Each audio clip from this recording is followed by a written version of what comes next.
साबिक वजीर आजम नवाज शरीफ और कलसूम नवाज की साहिबजादी मरियम नवाज नून लीग के चाहने वाले उम्मीद सहर के नाम से मुखातिब करते हैं। पंजाब की पहली खातून वजीर आला के ओहदे का हलफ उठाने जा रही हैं। इंचार्ज यूथ प्रोग्राम से पहली खातून वजीर आला तक का उनका सफर कैसा रहा, इस पर कुछ रोशनी डालें तो साबिक वजीर आजम नवाज शरीफ की साहिबजादी मरियम नवाज 28 अक्टूबर 1973 को लाहौर में पैदा हुई। उनके दो भाई हसन नवाज और हुसैन नवाज जबकि एक बहन असमान नवाज हैं। मरियम नवाज की शादी कैप्टन सफदर अवान से 1992 में हुई। मरियम नवाज के 3 बच्चे हैं, जिनमें एक बेटा जुनैद सफदर और 2 बेटियां हैं। मरियम नवाज ने 2011 में लाहौर में समाजी नौयत की तकरीबात में बतौर मेहमान खसूसी शरीक होना शुरू किया। 2013 में मरियम नवाज को जिला लाहौर की इंतखाबी मुहिम का निगरान बनाया गया, जहाँ उन्होंने पार्टी को मुनज़्ज़म करने में जबरदस्त किरदार अदा किया। यही वो वक्त था जब मरियम नवाज सोशल मीडिया पर भरपूर मुतहरिक हुई। न सिर्फ पार्टी का बयानिया मजबूत किया बल्कि मुतहरिक तहरीके इंसाफ को भी टफ टाइम देना शुरू किया।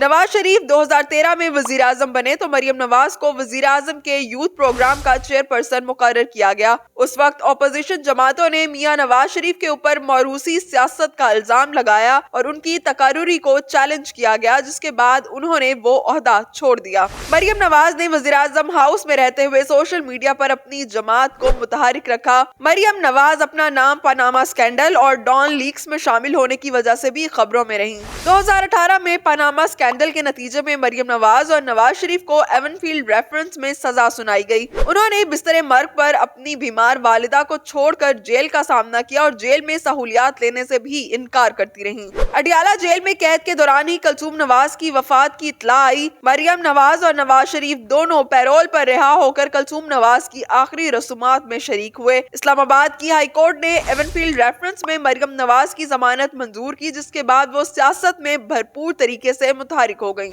ऐसे वक्त में पार्टी को संभाला जब उनके वालिद जेल में थे। कई पार्टी रहनुमा साथ देने से कतरा रहे थे। मरियम नवाज के मुतहरिक होने पर चौधरी निसार पार्टी छोड़ गए। 2022 में जब मरियम नवाज को पार्टी का सीनियर नायब सदर बनाया गया तो शाहिद खाकान अब्बासी भी पार्टी से दूर होते चले गए। इमरान खान के मुकाबले में मरियम नवाज को नून लीग का मकबूल और पसंदीदा चेहरा समझा जाने लगा। 2023 की इंतखाबी मुहिम में भी मरियम नवाज ने भरपूर किरदार अदा किया। वालिद के हमरा मुख्तलिफ शहरों में जलसे किए और पार्टी को मुनज़्ज़म रखा। मरियम नवाज लाहौर के हल्के PP 159 से कामयाब हुई। नून लीग और इत्तेहादी जमातों ने उन्हें वजीर आला पंजाब नामजद किया है। मरियम नवाज मुल्क की तारीख में पंजाब की पहली खातून वजीर आला होंगी।